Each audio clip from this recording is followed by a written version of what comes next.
All right, so last and final class on marginal utility. It talks about tennis balls and marginal utility. So it says that it goes from one, two, three, four, five.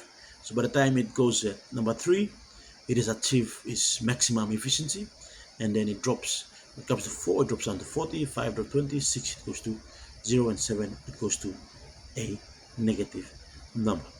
So in the context of this, sort of from a consumer point of view, firms have to basically follow or mirror consumer demand.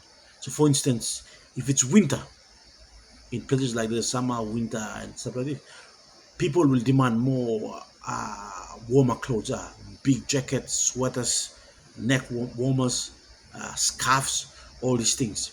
So, when you go to Australia and other countries like Europe that go to winter, summer, and spring, all these things, when it comes to the winter season, they will have to take all the summer stock and they'll put it in the storage. They'll bring out the winter stock. So if you are selling bikinis, or if you're selling shorts, or if you're selling, t-shirts and singlets during winter, oh my goodness, consumers will say, we are not consuming that good. We are wearing long trousers and thick woolly socks and big coats and neck warmers and wool caps and all these things are in the winter. So big goods, big sort of clothing departments like Zara and all these Primark and all these big clothing departments in Europe and the US and all these places, they adjust to the different times. So when it's summer now, they'll take out all the coats, because when the sun is boiling out to 35 degrees, you don't want to be wearing a big woolly coat. No, you want to be in slippers, you want to be in shorts, you want to be in singlet, and you just want to be enjoying the summer and the sun. So that is why firms must always try to basically mirror the consumers in terms of what the preference of the day is. So in PNG, you see a lot of examples. Before women had normal natural hair. Now they have braids, they have wigs, they have weave-ons, they have all sorts of things. And before it used to come in one color, now you get all the colors in the world. It's a beautiful rainbow. All right, and some ladies, popular ladies, when they wear all these things, mama mia, my goodness, you see that they've been transformed, basically looking beautiful as ever. Right? So when you talk about firms now, firms must try to adjust. Or now everybody wants to do braids. Now everybody wants to have weave-ons. All these things, the firms must learn to adapt and innovate. If you don't innovate and if you don't adapt, you end up like Nokia, when Nokia becomes obsolete.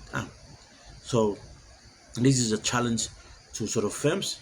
They must try to look at the consumer behavior.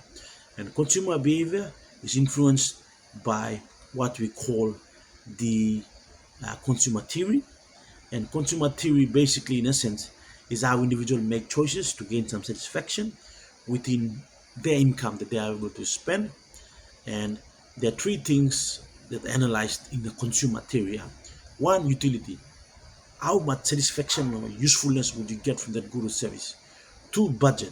Can you afford it? Otherwise, you go to the store and do eye shopping because your your budget doesn't allow it. All right. And the third thing is preference. Consumers prefer a certain type of product in a certain type of area. So, for instance, in a central village, where women have long hair, if you sell braids, no one will pay for it because they maintain their natural hair. It's the same as well. So, basically, firms must have the ability to read the consumer market. All right, now in your readings, in your business related, you'll come across the term big data or big data. So big data is how big companies sort of use as a mechanism to identify consumer behavior. So for instance, big data will tell you in a large supermarket that they will tell you that what the type of the goods that customers buy. So if a customers can buy bread, they would buy eggs, milk, and butter. So in order to make it easier for the customer in accordance with their consumption theory, You put air, bread, and butter in the same place. As a result, you know, customers will come in, just pick up the good that they want.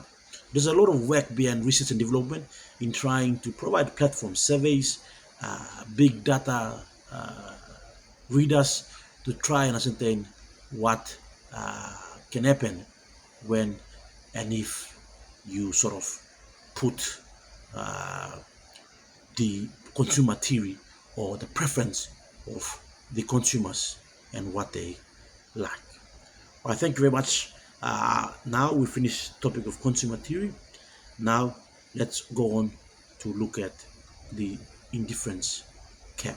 Thank you.